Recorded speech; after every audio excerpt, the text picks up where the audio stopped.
Jueves 11 de abril. Hermanos, una bendición como todos los días que el Señor nos da vida y nos presta la oportunidad de poder meditar la bendita palabra de Dios. Mire, el Evangelio para hoy está tomado de San Juan capítulo 3, versículos del 31 al 36. Doy lectura a la palabra de Dios en nombre del Padre, del Hijo y del Espíritu Santo. Amén. El que viene de lo alto está por encima de todos, pero el que viene de la tierra pertenece a la tierra y habla de las cosas de la tierra. El que viene del cielo está por encima de todos, da testimonio de lo que ha visto y oído, pero nadie acepta su testimonio.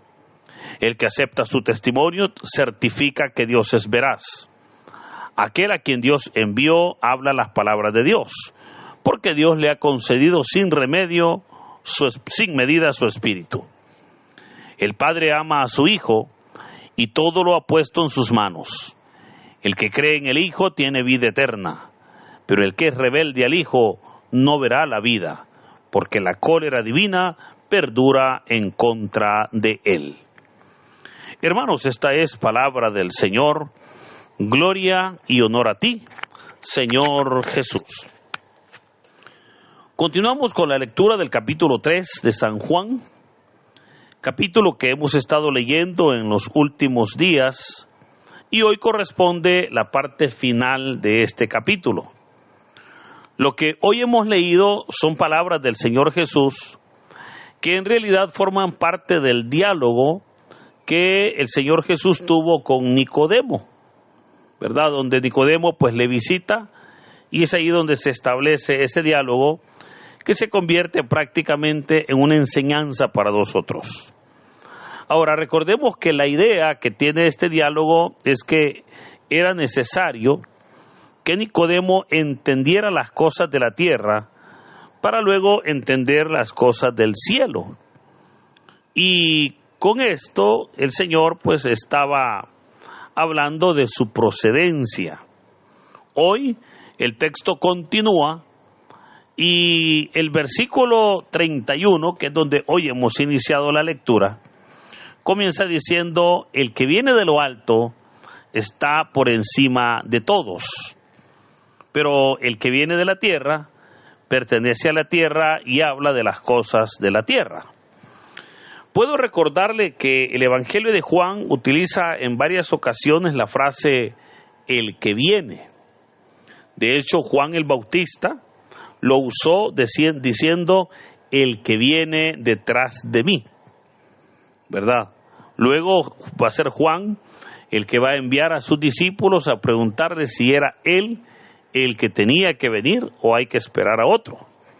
Pero hoy el Señor Jesús dice el que viene de arriba. Siempre que se usa esta frase, obviamente se refiere a Cristo, ¿verdad? El enviado de Dios. Pero notemos que al decir el que viene de arriba, es una doble afirmación acerca de la identidad y de la procedencia del Señor Jesús. Pues con solo decir el que viene, es claro que dice que el que era o el que habría de venir. Y quien habría de venir claramente es Cristo. Pero a esto le añade el que viene y viene de arriba, entendiendo arriba, ¿verdad?, como la morada de Dios. Y por eso, porque viene de arriba, nos dice el texto, está por encima de todos. Esto, fíjese, es hermoso porque cuando dice acá que está por encima de todos, obviamente habla de todos, incluyendo, hermanos, todos. Pero ¿quiénes son todos? Bueno, todos los santos, ¿verdad? Todos los profetas, todos los patriarcas, todos los ángeles, toda la creación. O sea, el Señor entonces está por encima de toda la creación, ¿verdad? Eso, pues le digo, reafirma esa divinidad del Señor Jesús. Pero el que viene de arriba, y por lo tanto, como por venir de arriba, nos habla de lo que ha visto y oído en las moradas del Padre. Fíjese, hermano, que esto es importante, porque ¿cuántos de nosotros de repente pues nos preguntamos cómo será el cielo? ¿Verdad? Muchas personas en algún momento se preguntan cómo será la vida eterna. Bueno, otros se preguntan qué pasa después de morir. Y hay tantas preguntas que el ser humano tiene. Y como resulta que las personas mueren, pero ellos no vuelven a contarnos, ¿verdad? Ellos no vienen y dicen, miren, fíjense que yo experimenté esto, yo sentí lo otro. Entonces la información o el testimonio que nosotros tenemos del cielo es obviamente muy poco. Pero es interesante porque cuando el Señor dice que Él viene de arriba y que por venir de arriba nos da su testimonio, obviamente entonces ahí tenemos nosotros la información que queremos.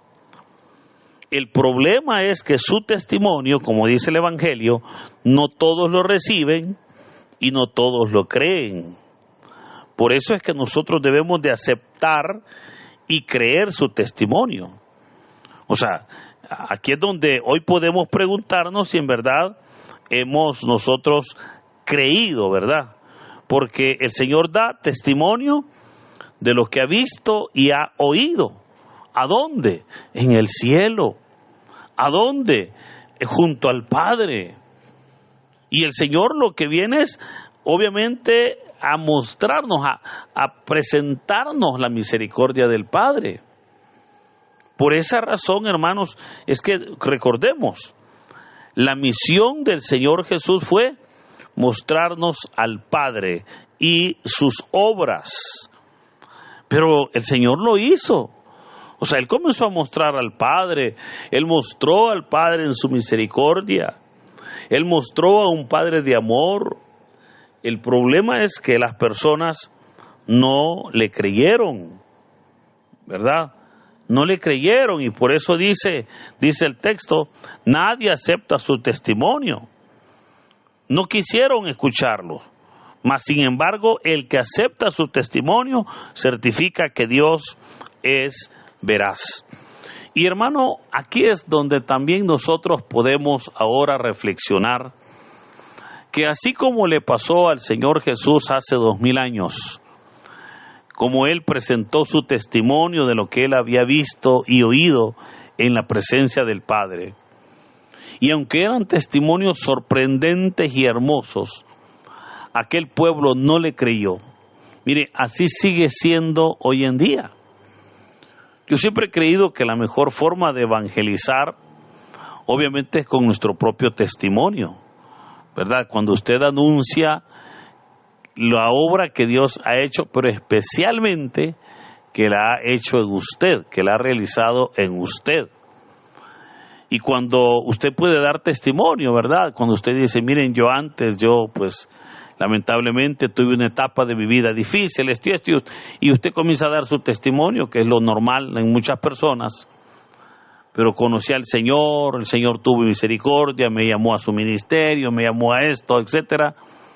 Ese testimonio hace que muchas personas puedan escucharlo y obviamente puedan comprender lo maravilloso y el gran amor de Dios para nosotros. Y aunque pareciera como que es un testimonio que todo el mundo lo va a aceptar y lo va a recibir, fíjese, no todos lo van a recibir, y mucho menos no todos lo van a creer. Porque hay personas, hermanos, que aun cuando escuchan testimonios fuertes de la obra de Dios, no creen. Por eso es que el texto ahora nos exhorta a poder nosotros compartir el testimonio, pero también a creer en la palabra de Dios, ¿verdad? Porque así como el Señor dio su testimonio de lo que vio y escuchó en presencia del Padre, eso es lo que nosotros debemos de hacer en todas las áreas de nuestra vida. Eso es lo que ahora se nos exhorta a realizar ¿verdad?, a anunciar, a pregonar, a predicar la obra de Dios, pero especialmente la obra que el Señor ha hecho en nuestras vidas. Y esto, fíjese, no es una tarea que se debe de realizar solo en la iglesia. Esto tampoco no es una tarea que se debe de realizar solo con los hermanos de la comunidad. Obviamente, pues con ellos tenemos ese reto, pero debemos de ampliar ese mensaje y llevarlo a todas las personas. Y esto entonces implica, lo que ya hemos dicho en otras ocasiones, que servirle a Dios, que ser un siervo de Dios, no solamente es para el día domingo, no solamente es cuando estamos en la iglesia, cuando estamos en el templo, en la parroquia, en la comunidad, etcétera, sino es verdaderamente un reto de dar el testimonio en todas partes. Usted dirá, pero ¿cómo puedo yo predicar en mi trabajo si ahí me pagan por hacer mi trabajo, no por predicar? ¿O cómo puedo yo predicar en la calle? Me da pena, dirá alguien. ¿O cómo puedo yo predicar en un centro comercial? Me van a ver las personas, voy a tener problemas con la seguridad, etcétera. Y hermano, no se trata, ¿verdad?, que usted va a tomar una Biblia y usted va, si puede hacerlo, hágalo, pues al final esa es la obra evangelística y la gloria es para Dios. Pero la mejor manera es con nuestro propio testimonio. Y volviendo al ejemplo del trabajo, mire, muchas veces nosotros el trabajo lo vemos como un problema, ¿verdad?, o incluso lo vemos como un obstáculo para servir a Cristo. Pero eso sucede porque no hemos podido ver que el trabajo no es un problema, sino que el trabajo es un campo de misión. O sea, aquí no se trata de que usted estará predicando, insisto, orando, leyendo la Biblia todo el tiempo, porque no le pagan para eso.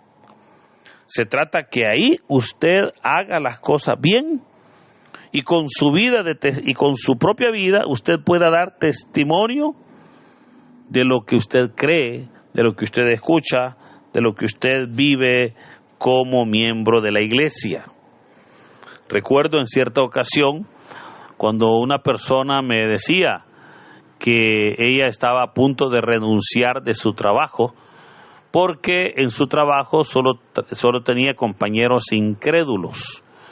Me dijo, mire, yo voy a renunciar porque ahí en el trabajo todos mis compañeros pues son incrédulos y yo quiero trabajar con gente creyente. Yo quiero trabajar, me decía ella, porque era una mujer, yo quiero trabajar con gente que adore a Dios, que alabe al Señor, y ella pues presentaba su sueño. Pero yo le decía, mire, pero ¿por qué no ahí, en su trabajo, usted convierte ese lugar en un lugar donde adoren a Dios?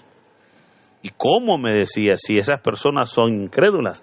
Y ahí es donde nosotros tenemos que ver que, hermano, muchas veces vemos eso como un problema, pero eso no es un problema, fíjese, insisto, ese puede ser un campo de misión.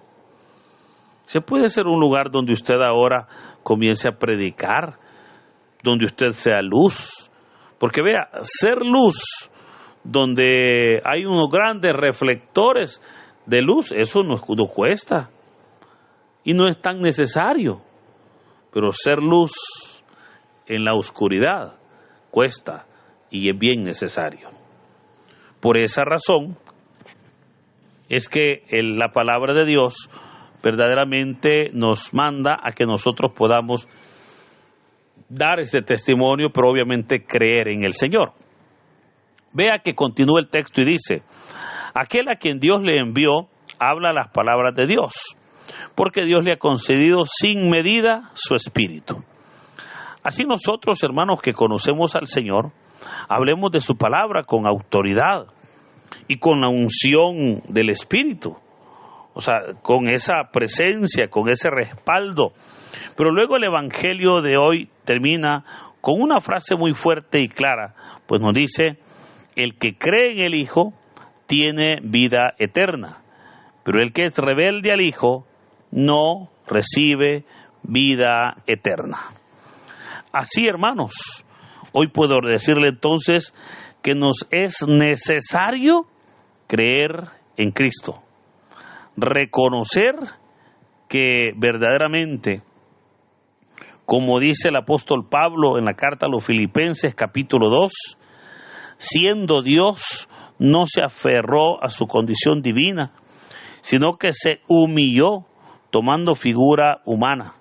O sea, Él se encarnó en el vientre de María, Él obedeció al Padre, Él se humilló, Él fue crucificado, pero finalmente Él resucitó al tercer día. Así, hoy podemos de igual manera nosotros creer, hermanos, creer en Cristo, porque de esa manera tendremos el respaldo del Señor, pero también tendremos la vida eterna. Tendremos la presencia de Dios. Tendremos, hermanos, esas bendiciones derramándose en nuestras vidas. Pero es necesario creer, porque dice la palabra que para el que cree, todo le es posible. Pero para el que no cree, obviamente no hay esperanzas. Por esa razón, pues, a creer en Dios, ¿verdad? A decretar y a declarar y a profesar y confesar nuestra fe.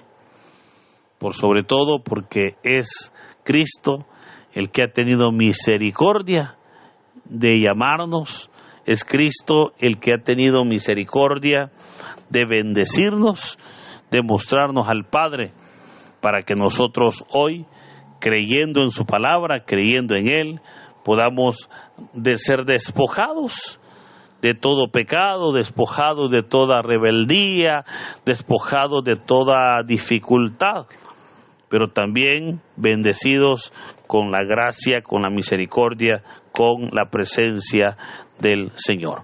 Por eso, queridos hermanos, que en este hermoso día el Señor nos bendiga en el nombre del Padre, del Hijo y del Espíritu Santo. Amén.